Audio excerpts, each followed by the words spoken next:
આશ્ચર્યચકિત થઈએ ને એવી વાત છે કે વીજળી આપણે 8 કલાક આપીએ છીએ ખેડૂતને, દંડ મુક્તિ વખતે 24 કલાકનું કેલ્ક્યુલેશન કરી. આ કેટલું વ્યાજબી છે? એમાં શું થઈ શકશે એ કયો? પેલા તો 8 કલાક માટે જ અમે જે ફાઇટ આપવાની થશે એ આપશું, કારણ કે આ આઈના એક ખેડૂતનો પ્રશ્ન નથી. જ્યાં કેસ થયા છે ત્યાં તમે 24 કલાક લેખે જ કર્યું હશે ને કેલ્ક્યુલેશન. આપણો અભણ ખેડૂત છે એને ખબર નથી પડતી. એનો મતલબ એવો છે કે આપણે 8 કલાક લાઈટ આપી, દંડ આપી, ત્યાં 24 કલાક એક વર્ષની સતત ગણી અને દંડ આપવાનો.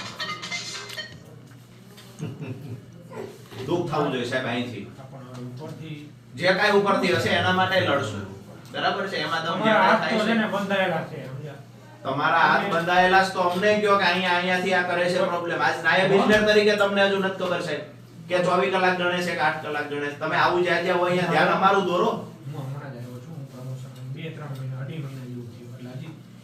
પૂરેપૂરી માહિતી ને જે નાયબ આમાં ઈ લોકો પેલું કરે.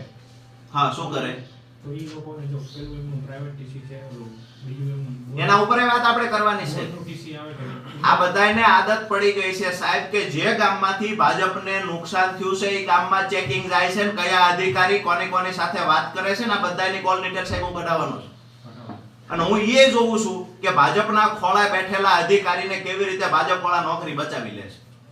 બરાબર છે? બીજી વાત કે જ્યારે અહીંયા ખેડૂત આવશે પોતાની સાથે અન્યાય થશે એનો જવાબ તમારે 10 વખત આપવો પડશે.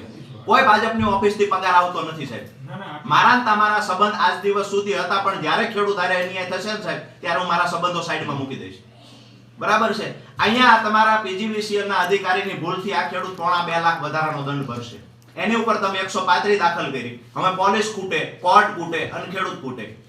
શરમ આવવી જોઈએ આપણને. એક ખેડૂતના દીકરા તરીકે તમારી ખેતી છે ને, શરમ આવવી જોઈએ સાહેબ. આવડી ભૂલો કરે છે તમે પોતે સ્વીકારો છો કે તમે ઉપરી અધિકારીને પૂછો કે નોન કન્ઝ્યુમર ની વ્યાખ્યા શું? મને ખાલી એટલું સમજાવો. ઈ બધી વાત સાચી તમારી. અમે આ લોકો જે અમે લોકો ખરાબ ઉલટું અમને જાણી. એક મિનિટ, આ તમારા સ્ટાફમાં જે હોય 2 જણાને બોલાવો. 2 જણાને બોલાવો સ્ટાફમાં જે હોય. બોલાવો ને કોઈને, ગમે એને બોલાવો. તમને સારું આવડે 2 વ્યક્તિનું નામ દઈને બોલાવો. હું તમે બે તમારી હાજરીમાં પૂછું નોન કન્ઝ્યુમર નો અર્થ શું છે? તમારા ઉપલી અધિકારી કાર્યપાલક ઇજનેરને પૂછો નોન કન્ઝ્યુમર નો અર્થ શું? ટોટલ સ્ટાફ એવું કહે છે કે ગ્રાહક નથી, સર્વે નંબર ઉપર કનેક્શન ધરાવતા નથી અને નોન કન્ઝ્યુમર કહેવાય. આની સાથે તમે સહમત છો? તો આ અધિકારીની ભૂલ છે એમાંય સહમત છો? અધિકારીએ શું કઈ રીતના પેલું સાહેબ તમે હાજર હતા. ટ્રીટની વાત આપણે ભૂલી જઈએ, દંડ એને જેવડો આવવો હોય એવડો આવ્યો. મારી વાત એટલી છે કે એ કન્ઝ્યુમર નથી એવું જે ચેકિંગ શીટમાં લખ્યું છે આ ભૂલ છે ખરી? આ ભૂલ છે. આ ભૂલમાં એ ખેડૂત 2.5 લાખનો વધારાનો દંડ ભરશે. ઈ જો સહમત એવું કર્યું આના કરતા પેલું બીજું પેલું કરે તો એ વધી જાય પાછું. જે થશે એ અમે કાયદેસર જ કરશું સાહેબ. એમાં હાલી જશું. એમાં તમે જે મને કહેવા માંગો છો હું આખી વાત સમજુ છું. 135 તમે કરી છે કોના કહેવાથી જે કાંઈ XYZ જે કર્યું છે એ મારી વાત એટલી છે ચેકિંગ શીટમાં તમારા એક અધિકારીની ભૂલથી આ ખેડૂતને 2.5 લાખનો વધારાનો દંડ આવશે. આ તો માનો છો ને? આ તમે માનો છો. સારી વાત છે કે આટલી ઈમાનદારી બચી છે તમારામાં કે તમે સ્વીકાર્યું કે અમારા અધિકારીની ભૂલથી આ ખેડૂતને 2.5 લાખનો દંડ વધારાનો આવશે. હવે આ મુદ્દે તમે શું કરી શકશો એ કહો. અમારે તો વધારાનો દંડ તો કેમ ભરવો? અધિકારીની ભૂલ હોય, દંડ અમે કેમ ભરીએ? આ મુદ્દે ઉપરી અધિકારીને તમે વાત કરો. તમે વાત કરો સાહેબ. તમે નાયબ ઇજનેર છો અહીંયા.